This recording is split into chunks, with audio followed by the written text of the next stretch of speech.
चेतावनी देना चाहता हूं कि राजनीति का स्वभाव बदल रहा है, राजनीति का चरित्र बदल रहा है और राज सत्ता बदल रही है। आपको याद होगा, जो इतिहास को जानते हैं, कि कई बार बहुत बड़ी बड़ी लाखों की फौजें इस देश के अंदर हारी हैं कुछ हजार लोगों से। हम 80%, 85, 90% की आबादी की हक की बात करने वाले, कमेरे वर्ग की बात करने वाले लोग इस हॉल में मौजूद हैं, लेकिन मैं आपको ध्यान दिलाना चाहता हूं कि राजनीति का हिसाब इस तरह बदला जा रहा है कि चंद 5% लोग इस देश की हर तरह की सत्ता और हर तरह के संसाधन पर काबिज हैं, और केवल आज काबिज नहीं है, उनकी आगे की योजनाएं इस तरह की हैं कि उनका कब्जा बना रहेगा। कि राजनीति का जो एक समग्र चरित्र है उस पर अपना नेतृत्व स्थापित करने की तैयारी के बिना इस चुनौतीपूर्ण समय का मुकाबला नहीं हो पाएगा। तो जैसा एक वैचारिक मोर्चे पर तैयारी की जरूरत है, एक और मोर्चा रणनीतिक मोर्चा है। रणनीतिक मोर्चे का मतलब यह है कि अगर चुनाव होंगे, चुनाव कैसे लड़े जाते हैं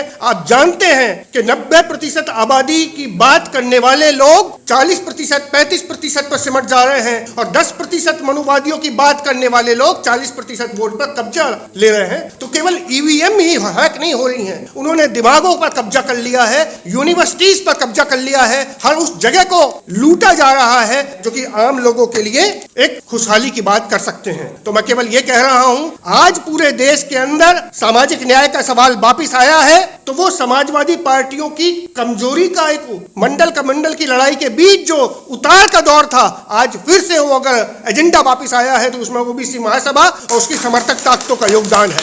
आज मध्य प्रदेश में वो यात्रा, भारत जोड़ो यात्रा चली थी, जिससे कि उसका एजेंडा बदल गया था और जाति जनगणना का सवाल पहले मध्य प्रदेश का और पूरे देश का सवाल बना, और वो आगे बढ़कर आज पूरे देश में अगर एक इंडिया अलायंस नाम की चीज बनी है, मैं आपको अंदर की बातें बता सकता हूं, विस्तार में जाने की अब समय नहीं है, कि उसका भी श्रेय उस बड़े सामाजिक गठबंधन की तरफ जाता है जो कि पार्टियों के बाहर रह के, नहीं तो इन पार्टियों के नेता जो है वो अकेले पड़ गए थे, वो जाति जनगणना की बात करते थे, उनकी पार्टियों में उनके समर्थन करने वाले लोग नहीं थे, वो आप लोग थे, वो हम सब लोग थे जिन्होंने उन पार्टियों को सामाजिक न्याय के एजेंडे पर वापस लाया है। आज इस देश के अंदर सामाजिक न्याय के सवाल पर एक यात्रा निकल रही है। आज इस देश में इंडिया अलायंस बना हुआ है, जिसका पहला बिंदु जाति जनगणना है, सामाजिक हकदारी है, लेकिन ये काम अधूरे हैं। यूनिवर्सिटियों पर कब्जा हो गया है, विश्वविद्यालयों को अंदर से खोखला किया जा रहा है, न्यायपालिका को अंदर से खोखला किया जा रहा है। ये केवल इंडिया अलायंस नाम के राजनीतिक गठबंधन से नहीं, एक सामाजिक गठबंधन से काम होगा,